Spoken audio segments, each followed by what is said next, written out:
পর্তুগালের resident card দিয়েও কিন্তু জার্মানিতে লিগেলভাবে কাজ করা যায়। এটা কিন্তু আমার মুখের কথা না, এটা একটা লয়ারের কথা।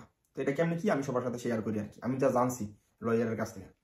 তো কোনো একদিন আমার একটা ব্যক্তিগত প্রয়োজনে আমি একটা লয়ারের কাছে গেছিলাম জার্মানিতে। তো আমি তার জিজ্ঞেস করলাম যে পর্তুগালের রেসিডেন্ট কার্ড দিয়ে কি জার্মানিতে লিগেলভাবে কাজ করা যাবে? তো সে আমার বললো যে হ্যাঁ যাবে, কিন্তু প্রথম অবস্থায় বেতন কম। তো বেতন কম মানে যাইবো, বেতন কম, এটা একটু কমিস না? তো এখন আমি আর জিজ্ঞেস করলাম যে কেমনে কি, আমার একটু খুললা বললে আমার অনেক উপকার হয় আর কি। তো কইলো পর্তুগালের রেসিডেন্ট পারমিট দিয়া জার্মানিতে একটা হাউস বিল্ডিং করা যাবে। তো হাউস বিল্ডিংটা কি এটা তো জানতে হবে। হাউস বিল্ডিংটা একটা ডিপ্লোমা, মানে কাজের উপর ডিপ্লোমা। মানে জার্মানিতে একটা ডিপ্লোমা আছে, এটা কাজও করায় পড়ালেখাও শিখায় আর কি, মানে ওই কাজের উপর পড়ালেখা শিখায়। তো এটা মানে আমাদের যতটুকু জানার দরকার আমরা ততটুকু জানি, ঠিক আছে? মানে পর্তুগাল রেসিডেন্ট কার্ড হোল্ডাররা মানে যতটুকু জানার দরকার ততটুকুই জানি কি পর্তুগালের রেসিডেন্ট কার্ড থাকলে জার্মানিতে একটা হাউস বিল্ডিং করা যাবে। তো হাউস বিল্ডিংটা করতে কি কি লাগে এটা আবার এত সোজা না। এক নাম্বার ধাপ, সবচেয়ে কঠিন যেটা, এটা হচ্ছে একটা ল্যাঙ্গুয়েজ সার্টিফিকেট, তাও আবার B1 জার্মান ল্যাঙ্গুয়েজ সার্টিফিকেট লাগবে। তারপর একটা উইথ সিটি রেজিস্ট্রেশন একটা বাসা জার্মানিতে, একটা রুম বা একটা মানে বাসা সিটি রেজিস্ট্রেশন সহ। 3 নাম্বার হইতেছে একটা জব ম্যানেজ করা। জব একটা ইজি জিনিস জার্মানিতে, ঠিক আছে? মানে সব জায়গায় না, অফিসিয়ালি জবগুলো কিন্তু কঠিন, মানে লেবার পোস্টে যে জবগুলো এগুলো একদম ইজি পাওয়া যায়, অ্যাভেলেবেল, এটা নিয়ে কোনো প্যারা নেই। তো এটা বিভিন্ন অনলাইনে ওদের ওয়েবসাইটে মানে নক দিলে ওরা রিপ্লাই ইমেল করে, এটা নিয়ে কোনো প্যারা নেই। তো আমি বলি 1 নাম্বার হইতেছে B1 certificate German language, 2 number হইতেছে একটা সিটি রেজিস্ট্রেশন সহ বাসা, আর 3 নাম্বার হইতেছে একটা জব কন্ট্রাক্ট। তো প্রথম ধাপ হইতেছে ল্যাঙ্গুয়েজ কোর্স কমপ্লিট করা। এটা B1 language German language course complete করতে আমার কাছে মনে হয় মিনিমাম 6 মাস থেকে 8 মাস লাগবে একজন হাই স্পিডে যদি পড়ালেখা করে, ঠিক আছে?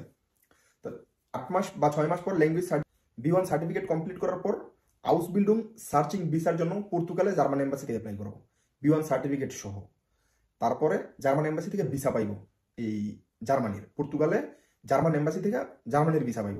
পাওয়ার পর ফ্লাইট করে এখানে আসার পর একটা হাউস বিল্ডিং খুঁজবো, মানে কর্মস্থল খুঁজবো আর কি, মানে যে জায়গায় হাউস বিল্ডিং করবো সে আমার কাছে মনে হয় 6 মাস কি 1 বছরের ভিসা পাইবো। তারপর একটা হাউস বিল্ডিং খুঁজবো, এটা ইনশাল্লাহ পাওয়া যাবে ইজিলি, সমস্যা নেই।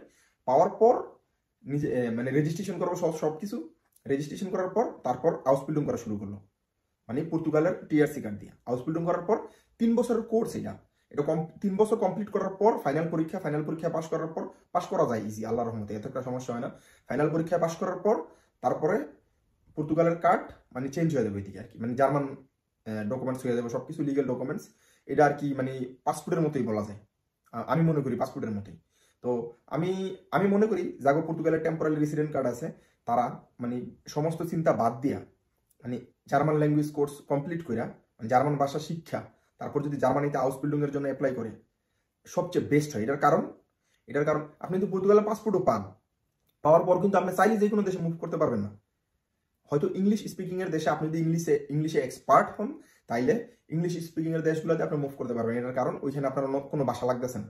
আর আপনি যদি Germany, Switzerland, Austria, Norway, Denmark মানে যে কোনো দেশে যেতে চান ওই দেশের মিনিমাম কিন্তু A1 বা A2 সার্টিফিকেট লাগবে। তো আপনি যদি A1 A2 কমপ্লিট করতে পারেন তাইলে B1 কমপ্লিট করতে সমস্যাটা কি?